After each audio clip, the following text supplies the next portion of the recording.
Welcome friend, welcome to Intellexis. Okay, जैसे कि आप लोगों ने अभी टाइटल में पढ़ा ही होगा कि don't use Fibonacci for your entry, stop loss and target. तो बेसिकली पहले समझते हैं कि ऐसा मैं क्यों बोल रहा हूँ और क्या वजह है इन सब चीज़ों की कि क्यों हमें फिबोनाची के बेस पर हमारी entry, stop loss, specially target तो बिल्कुल भी डिसाइड करने के बारे में मत सोचना, ठीक है? तो पहले समझते हैं कि एक्चुअली फिबोनाची कब, कहाँ, कैसे यूज़ करते हैं। बेसिकली जो ट्रेंड को ट्रेड करते हैं, अ, करना तो ट्रेंड को ट्रेड चाहते हैं, मगर ये बेसिकली उनके दिमाग में टॉप और बॉटम ही चल रहा होता है। यानी कि उनके दिमाग में टॉप और बॉटम पिक करने की ही चीज़ें चल रही होती है। कैसे? जैसे फॉर एग्ज़ाम्पल ये एक्शन है, या यूँ कहें कि एक ट्रेंड चल रहा है, उसका एक रिएक्शन आया, यानी कि उसका रिट्रेसमेंट आया, फिर मार्केट ऊपर गया, फिर उसका रिट्रेसमेंट आया, फिर मार्केट ऊपर गया। क्योंकि मार्केट अगर ट्रेंडी है तो इसी तरह से काम करेगा, एक्शन, रिएक्शन, एक्शन, रिएक्शन के फॉर्म में। अब कोई ट्रेडर होता है, उसको ट्रेड कर रहा होता है, तो वो क्या सोचता है? वो सोचता है कि ये रिट्रेसमेंट आया है, तो वो चेक करता है कि अच्छा इसका रिट्रेसमेंट आया, ये ट्रेंड स्टार्ट हुआ है, इस ट्रेंड का कितना रिट्रेसमेंट आया। तो रिट्रेसमेंट चेक करने की कोशिश करता है। अच्छा ये 61% आया, तो यहाँ एंट्री लेके बैठ जाता है। मगर क्या ये सच में ट्रू है कि मार्केट हमेशा 33% या 61% ही रिट्रेसमेंट करेगा? उसका जवाब है नहीं। मार्केट की आदत होती है एक्सटेंशन की। तो ज़रूरी नहीं है कि वो 61% से ही रिट्रेस करेगा, वो 76% भी जा सकता है, वहाँ से रिटर्न हो सकता है, वो 99% भी जा सकता है, क्योंकि रिट्रेसमेंट है। तो ऐसा कोई फिक्स रूल नहीं है जो ये बता दे कि वो 33% से ही जाएगा, 61% से जाएगा या 76% से जाएगा, या किसी न किसी गोल्डन रेशो से ही मार्केट हमेशा रिवर्स लेगा। ठीक है? तो ये कोई फ़िक्स रूल नहीं होता है। मगर अगर आप अपनी एंट्री, जैसे फॉर एग्ज़ाम्पल अगर आपको लगने लगा कि यार 33% से ये रिट्रेसमेंट आ जाएगा, तो आप 33% पे एंट्री ले लोगे, फिर मार्केट एक्सटेंड हो जाएगा, 61% पे जाएगा। आपकी एंट्री यहाँ थी, ये एक्सटेंड होते हुए यहाँ आ गया। अगर आप एग्ज़िट हो भी गए, तो आप फिर सोचोगे कि चलो मैं दोबारा एंट्री लूँगा 61% से, वो और नीचे आ जाएगा। जब वो और नीचे आ जाता है, तो आप अपनी एंट्री लेने लगते हो 76% पर। जब वो 76% पे आ जाता है, तो कभी-कभी वो और एक्सटेंड हो सकता है, क्योंकि ये तो कोई फिक्स तो है नहीं कि इतना ही रेट रेस होगा। जब वो फिक्स नहीं है, तो आप अपनी एंट्री ऐसी चीज़ पर नहीं ले सकते, जहाँ पर प्रॉब्लम हो एक्सटेंशन की। सेम चीज़, अगर कोई ट्रेंड कंटिन्यू आपने एंट्री ले ली, ठीक है? अब आपने एंट्री ले ली, सपोज़ कि आपने यहाँ 61% पे एंट्री ले भी ली, ठीक है? अब बात आती है एग्ज़िट करने की, यानी टारगेट के, तो आप क्या करते हो? इसका एक्सटेंशन लगाते हो कि ठीक है ये 100% हुआ, और यहाँ से एक्सटेंशन लगा के बैठ जाते हो। मगर क्या ये ज़रूरी है कि ये 61% तक ही जाएगा? क्या ये 100 से रिट्रेस नहीं, अरे यहाँ से नहीं पलट सकता? क्या ये यहाँ से नहीं पलट सकता? क्या ये यहाँ से नहीं पलट सकता? क्या ये और ऊपर जाके 200 से नहीं पलट सकता? क्या ये और ऊपर जाके 261 से नहीं पलट सकता? तो क्या ये कोई फिक्स रूल है क्या कि एक्सटेंड नहीं हो सकता? उसका जवाब है नहीं। It can be extend up to 361%।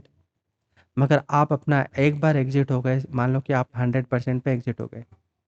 अब आप, ये एक्सटेंड हो रही है लेग, तो अब आप एंट्री नहीं ले पाओगे। जब आप एंट्री नहीं ले पाते हो, तो आपके दिमाग में क्या चल रहा होता है कि अब यहाँ से पलटेगा, फिर यहाँ से पलटेगा, फिर यहाँ से पलटेगा। बस आप उसी में रह जाके ये जो ट्रेंड चल रहा था, आप इसको पूरा का पूरा स्किप कर जाते हो, और बीच-बीच में बार-बार रिवर्स साइड में एंट्री लेकर लॉस करते जो भी थोड़ा बहुत प्रॉफ़िट कमाया होता है, उसे गँवा देते हो। तो rather than taking entry based on Fibonacci और डिसाइडिंग कि ये इतना ही जाएगा, इससे ज़्यादा नहीं जा सकता, इसके बजाय आपका ध्यान इस बात पर होना चाहिए कि ये कोई ले गया, क्या ये यहाँ पर एंड हुआ है? इसका रिट्रेसमेंट आया, तो ये कोई लेग है, तो क्या इसका एंड यहाँ पर हुआ है? ये यहाँ से रिवर्स हुआ, तो क्या ये यहाँ पर एंड हुआ है? जब तक एंड नहीं हुआ है, तब तक आपको इसको कंटिन्यूअसली ट्रेड करते रहना है ना। आपने अगर मेरा रिसेंटली फ़ोरकास्ट देखा होगा, तो निफ्टी में मैंने यहाँ पे आके आपको 75 मिनट पे बता दिया था कि यहाँ पर ये एक्स वेव है, क्या सॉरी 15 मिनट पे चार्ट पे हमने बनाया भी था कि ये है एक एक्स वेव। अब ये एक्स वेव है तो यहाँ से एक्सटेंड होगा। अब ये एक्सटेंड होगा, इसका मतलब क्या हुआ कि यहाँ से ये जो करेक्शन स्टार्ट हुई थी after this X wave it going to be extended. अगर वो एक्सटेंड हो रही है तभी तो वहाँ पर एक्स वेव बनाई है। मगर आपके दिमाग में क्या चल रहा है कि यहाँ से पलटेगा, यहाँ से पलटेगा, यहाँ से पलटेगा, और ये पूरा का पूरा रनअप आपने क्या कर दिया, छोड़ दिया। After this X wave market बोल ही रहा है ना, देखो अगर मार्केट को वहाँ पलटना ही होता तो यहाँ से पलट जाता, वो एक्स वेव क्यों बनाता? उसको एक्स वेव बनाने की फिर ज़रूरत क्या थी अगर उसको यहीं से पलटना होता तो? मगर उसने यहाँ एक्स वेव बनाई, आपको बताया कि मैं यहाँ से और जाऊँगा ऊपर, तभी तो मैं इतने कॉन्फिडेंटली आके बोल के गया कि यहाँ से ये एक्स वेव है, यहाँ से हम ऊपर ही जाएँगे, और इसी रनअप में हम 700 से 500 से लेकर 700 साढ़े 700 तक और आराम से जा सकते हैं। मतलब यहाँ से मैं बोल रहा हूँ कि यहाँ से हम 700 700 500 यहाँ आराम तक जा सकते हैं, मगर वहाँ पर भी वहाँ डिसाइड करेंगे ना कि क्या वहाँ पर रिवर्सल का कोई सिग्नल आया है? क्या मार्केट ने आपको बताया कि ये जो लेग जा रही है ये फिनिश हो गई है? जबकि मैं यहाँ आके आपको बता के गया था कि पहले हमारा स्टॉप लॉस यहाँ हुआ करता था, ज़्यादा से ज़्यादा क्या होगा, इसको इसको एग्जिट कर जाएगा, जिस रोज़ तोड़ गया उस रोज़ हम रिवर्स में चले जाएंगे। फिर हमने स्टॉप लॉस यहाँ मूव किया, फिर हमने यहाँ मूव किया, फिर मैं आके यहाँ पे मूव करके चला गया था। उसके बावजूद आप इतना एक रिस्क नहीं ले सकते, मगर दिमाग में क्या चल रहा है, इसके रिवर्सल कि यहाँ से पलटेगा, यहाँ से पलटेगा, यहाँ से पलटेगा। उस पलटने के चक्कर में आपने ये पूरा मिस कर दिया, और फिर आपको लगने लगता है कि वी आर लर्निंग। क्या लर्न कर रहे हो आप? जब आपने एंट्री ही नहीं ली तो आपने क्या सीखा है? आपने गलती करने की आदत बना ली है। You are making a habit to do the mistakes and mistakes and mistakes. आप अपने आप को नई चीज़ें फिट कर रहे हो। वो नई चीज़ें क्या फिट कर रहे हो? जब ट्रेंड चल रहा होता है तब एंट्री नहीं लेता, जब मार्केट ऐसा बोरिंग हो जाता है ना तब आपको बहुत ना खुजली चलती होती है कि नहीं यहाँ पर ट्रेड लेनी। अब इतना रनअप के बाद में ज़रूरी थोड़ी ना कि मार्केट सीधे-सीधे नीचे आ जाएगा यार। वो हो सकता है यहाँ पे थोड़ा वॉलेटिलिटी दिखाए तो इस तरह का साइडवेज दिखा देगा वो फिर। तो कोई वॉलेटिलिटी बचेगी ही नहीं। ये जो वॉलेटिलिटी थी तब आप उसको फ़ायदा उठा सकते थे। अब वॉलेटिलिटी बचेगी नहीं तो यहाँ पे से टाइम पास चलता रहेगा।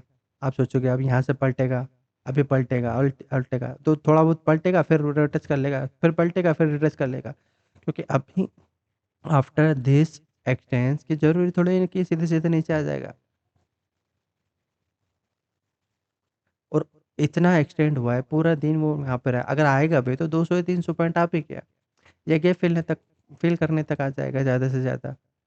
मगर अगर ये सोचो कि यहीं से पलटेगा, तो इस चक्कर में ये थोड़ी फिक्स है कि यहाँ से और ऊपर नहीं जा सकता, ये जा सकता है। अभी मैं 15 मिनट के चार्ट पे अगर आपको बताऊँ आफ्टर दिस करेक्शन है, ये जो करेक्शन गया, ये काइंड ऑफ एक्स वेव ही है। ये आ सकता है, ये नीचे आएगा, फिर वापस ऊपर चलना चालू हो जाएगा, और वो करेक्शन हमें बताएगा कि क्या करना है हमें।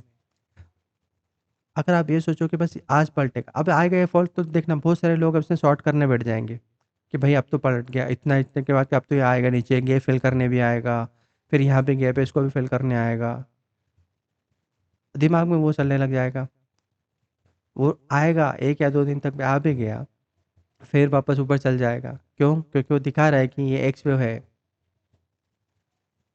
फिर आपके दिमाग में वही चलने लगेगा। मार्केट को बोलने दो कि ये कंटिन्यूअस है, ये एंड हुआ है या नहीं हुआ है।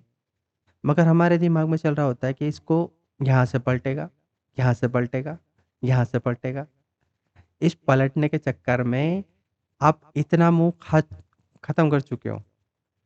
जबकि आपको याद होगा मेरी फ़ोरकास्टिंग में मैंने यहाँ पर एक लाइन बनाया था ना, क्लियरली सेड कि ये स्टॉप लॉस है, अब ये जाएगा ऊपर। फिर ये एक्स वेव बना था। एक्स वेव का मतलब क्या होता है? Extended wave. तो ये जो भी करेक्शन चल रहा था इसका मतलब ये एक्सटेंड होगा। इस यहाँ पर भी ये साइडवेज़ रहा, तब भी मैंने कहा कि यहाँ से हम नीचे नहीं आ रहे, यहाँ से भी हम ऊपर ही रहेंगे। फिर ये अलग बना, यह भी एक्स वेव था, मैंने कहा यहाँ से भी ऊपर ही रहेंगे। अभी मैं कह रहा हूँ कि यहाँ पर भी कोई सीधे-सीधे नीचे नहीं आ जाएँगे, आ सकते हैं, कल कल मान लो थोड़ा बहुत और नीचे आ भी गए, ये रहेगा ऊपर ही। कोई यहाँ से सीधे कोई फॉल नहीं आ रहा है। It will going to take time now. On screen चल रही है सारी चीज़ें, तो वो चीज़ें ऐसे ही ख़त्म नहीं हो जाती हैं।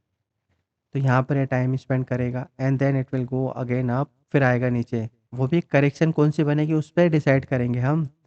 पता चला इसके बाद में फिर से कोई एक्स पे बना दी तो आप अपने दिमाग में मत चलो, जो मार्केट दिखा रहा है आपको, आप उसको रेट करने की कोशिश करो कि क्या चल रहा है, ठीक है? तो फिबोनाची का जो भी आप यूज़ करते हो, वो करना बंद करो। उसके बेसिस पे एंट्री मत लो, उसके बेसिस पे आप टारगेट डिसाइड मत करो, उसके बेसिस पे आप कभी एग्ज़िट मत हो।